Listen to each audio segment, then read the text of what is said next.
and girls. It's so good to see you again. If you are new to my channel, my name is Auntie Alison, and I'm so excited to be here with you today.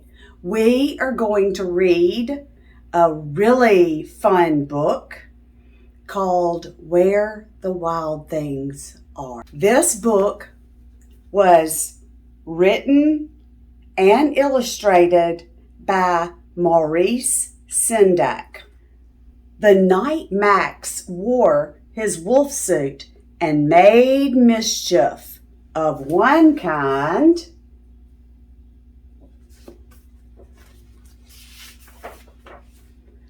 and another,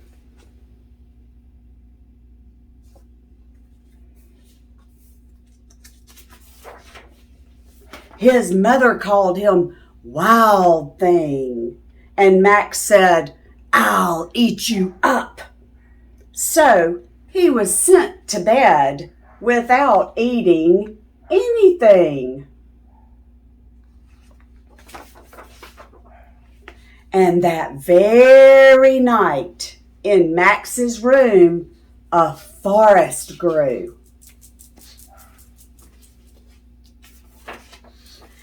And grew. Whoa, it's taken over. And grew until the ceiling hung with vines and the walls became the world all around.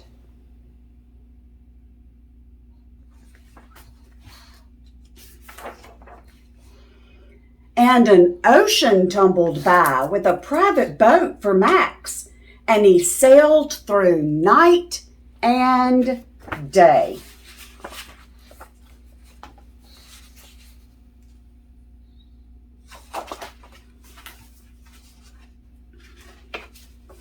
And in and out of weeks and almost over a year to where the wild things are.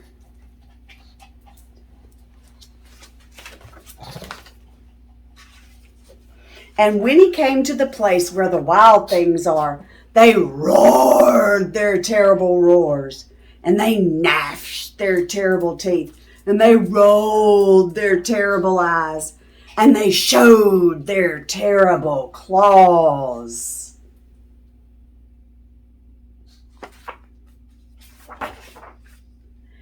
Till Max said, "Be still," and tamed them with a magic trick of staring into their yellow eyes without blinking once.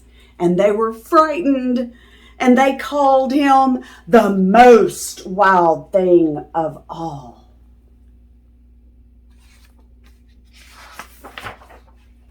And made him king of all the wild things. "And now," cried Max, "let the wild rumpus start."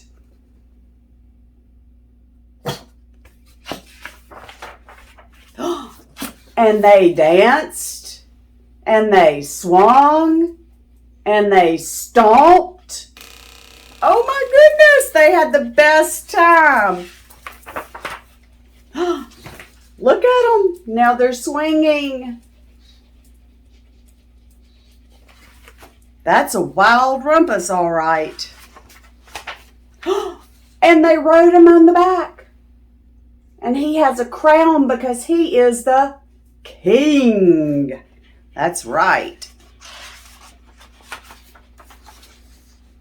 "Now stop," Max said, and he sent the wild things off to bed without their supper.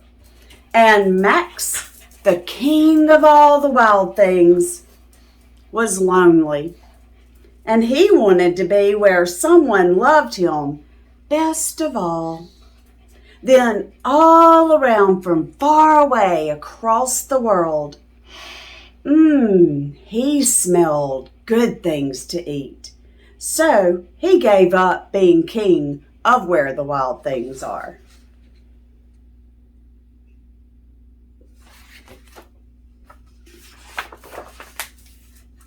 But the wild things cried, "Oh, please don't go. We'll eat you up. We love you so." And Max said, "No." The wild things roared their terrible roars, and they gnashed their terrible teeth, and they rolled their terrible eyes, and they showed their terrific claws. But Max stepped into his private boat and waved goodbye.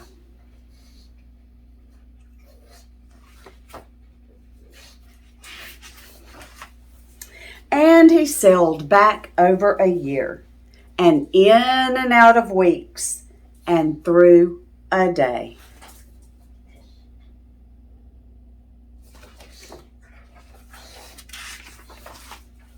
And into the night of his very own room, where he found his supper waiting for him.